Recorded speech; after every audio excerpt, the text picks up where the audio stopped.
Woolworths will put Australian flags back on the shelves just months after the supermarket giant chose not to stock Australia Day merchandise. Joining us live now, National Senator Matt Canavan. Matt, well, what do you know? Well, I can shop at Woolies again. I'm glad I've had the odd visit there since Australia Day, but I have to say I've gone to Coles a lot more because, I didn't like what they did. And I think a lot of people shared that view. And Peter Dutton was mocked at the time by Anthony Albanese. Anthony Albanese reckoned the sky was going to fall in and thousands of people would lose their jobs because of Peter Dutton and our call to stand up for Australia. As Peter Dutton quipped on the weekend, the only person in the end that lost his job was the Woolworths CEO. And I think this is a win for people power. People in this country are proud of our nation. We're not perfect, but we're pretty bloody good. And I'm glad to see that Woolies has seen sense and has returned to the land of those of us that think we're very, very lucky to be born here, to live here in this great country. Well, what's interesting too, I mean, you've got this story, and I guess we can call this a backflip, but then you've got recent comments by Qantas and the new chairman who says, it would be a mistake to get behind social causes again, referring to, its position by supporting The Voice. Yeah, look, I think there maybe is a wake-up call across corporate Australia. I hope there is.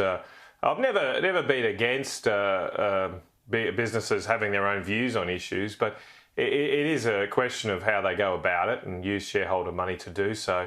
There's been a hectoring tone from big businesses that, it would be nice if they also, apart from having the waving the virtue signalling flags from time to time, if they actually got themselves a mirror and looked at themselves. For example, it's sort of always grates a little bit to see our major banks out there lecturing us about what different types of business should be allowed, saying we shouldn't invest in certain things like coal, for example. But hang on, these are the banks that have charged fees to dead people, that forged the signatories of retirees to increase their fees. I mean, who appointed them the moral guardians of our society to dictate to the rest of us what we should do? As I say, it might be worth the big businesses while looking in a mirror every now and again and starting to clean up your own room first, as Peterson would say, before you try and save the world. Yeah, well, on that note, I mean, I just spoke to Simon Birmingham about this as well, but Australia's to embark on a major strategic push today into the Pacific amid fears that Western banks are in retreat over regulatory risks of money laundering and also terror financing in the island region that leaves a potential vacuum for China to fill. You got a thought on this?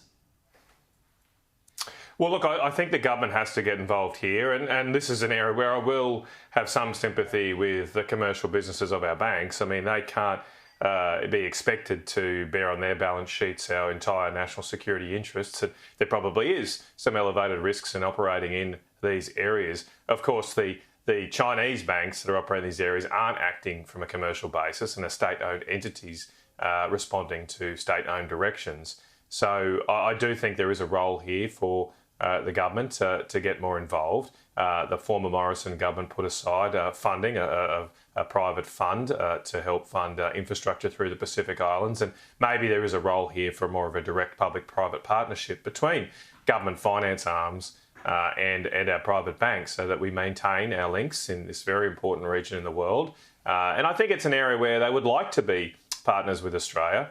The people I talk in the Pacific aren't desperate to run into the arms of a dictatorial communist regime. But of course, we need to make sure that there's an attractive offer in being friends with Australia.